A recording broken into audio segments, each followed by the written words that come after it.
Autoline Daily is brought to you by Bridgestone. For drivers who want to get the most out of their cars, it's Bridgestone or nothing. Dow Automotive Systems, improving durability and increasing design flexibility with Betamate structural adhesives at dowbetamate.com. And by Hyundai. Experience the 2011 Hyundai Sonata today at HyundaiSonata.com. This is Autoline Daily for September the 19th it is, and this is International Talk Like a Pirate Day. Avast ye landlubbers, we sail for uncharted waters.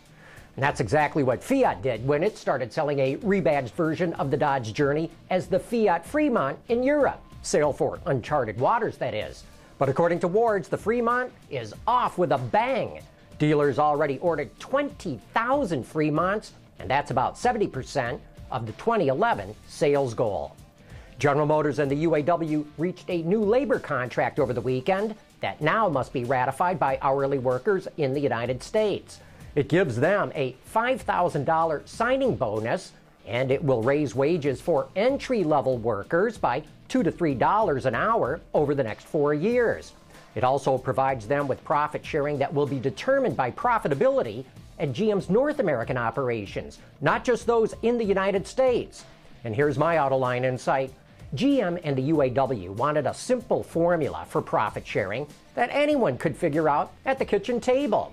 Since GM only breaks out North American profit, not U.S. profit, that's likely why it went this way. Also, this contract does not include any kind of cost of living adjustment, or COLA, so the small raises for entry-level workers probably will not affect labor costs all that much. While analysts are slamming GM for not holding the line on labor costs, my bet is they could go down overall. But here is what I do not understand. These labor negotiations are just so much theater. They've been negotiating since July, and yet they still went past their deadline, and it involved exhaustive bargaining sessions. Bob King promised a new era in labor relations, but I don't see it. He's still kowtowing to union politics.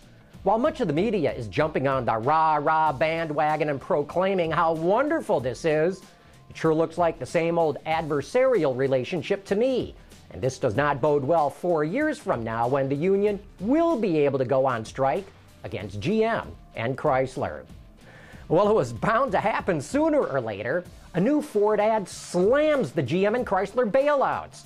It's part of Ford's series of Drive One press conference ads in which real people give their honest opinions about Ford in a press conference kind of setting. Here's what's said in the new one. I wasn't going to buy another car that was bailed out by our government. I was going to buy from a manufacturer that's standing on their own, win, lose, or draw. That's what America's about, is taking the chance to succeed and understanding when you fail that you got to pick yourself up and go back to work. Ford is that company for me. So what do you think? Is this too much, or is this a good idea for Ford to attack its crosstown rivals like this? You'd let us know.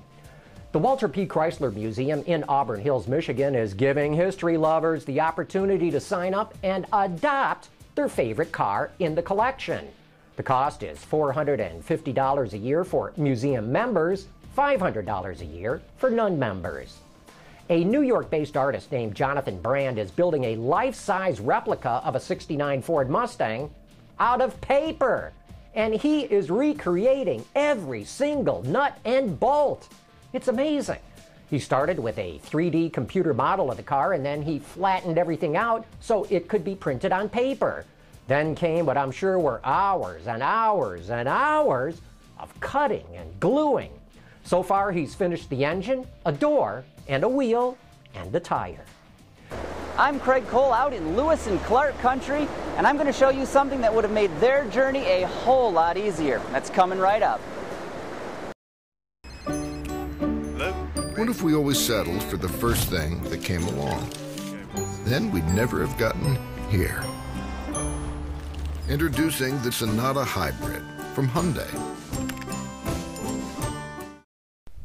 Some would say the definition of luxury and beauty is Montana. I mean, just look around me. The scenery here, absolutely breathtaking. But to Mercedes-Benz, it just might mean something else. like the brand new M-Class, now in its third generation, but you may not notice at first glance. The 2012 model looks remarkably similar to its predecessor, and that resemblance is more than just skin deep. The M-Class, it started the midsize luxury segment back in 1997, and it's all new, and it's really the same dimensions, very similar in size and weight, but a lot of great new standard features. And some of those thoughtful amenities include an automatic parking system, amazingly effective heated and cooled cup holders, plus new control stalks that are easier to use. As with the design, the powertrains are familiar as well. The M is launching with a pair of V6 engines, one gas and one diesel. At 3.5 liters, the gasser is brand new from the oil pan to the intake. With direct fuel injection, it delivers 302 horsepower and 273 pound-feet of torque. A 3-liter BlueTech diesel is also available. It churns out 240 horsepower with a mountain-climbing, stump-pulling 455 pound-feet and better fuel economy to boot. Really, this is the engine to get. It's smooth and plenty powerful. An updated 7-speed automatic transmission is standard across the board, and if you're wondering where the V8s are, don't worry, they, along with a hybrid model, launch early next year. Despite all these improvements, the 2012 model has some pretty big shoes to fill. We're right now seeing the second generation M-Class in its last few months actually doing extremely well. We had in June an increase over last year's June of 44%, and year to date we're up 14%. It's really a fantastic performance for a car which is 2 months before we're discontinuing it. So obviously very high expectations. You know, the bar is very high for the new M-Class, and I think the way the car drives, the way the car looks, we will get there. There is no question, in my opinion. Consumers will see the value in the car, they will love it, and we'll have a success at our hand. Thanks for that report, Craig. Say, if you're in the market for this Alabama-built luxury SUV, you don't have to wait long. They should be arriving at Mercedes-Benz dealerships right now. As for pricing, an ML350 4MATIC will set you back about 50 grand. A diesel-powered model, about $1,500 more. Hey, check out a new episode of Roundabout. This week, join the crew for a special edition in which they discuss 60 new vehicle reveals from the Frankfurt Motor Show in less than 90 minutes. You can watch or listen right now in the John's Journal section of our website. And then we've got a great Autoline After Hours coming up this Thursday night with Clay Dean, the head of advanced design at General Motors. Here's your chance to learn where GM design is headed in the future.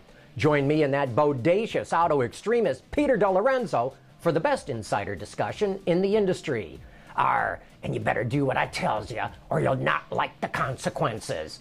Them that dies will be the lucky ones. Them that dies.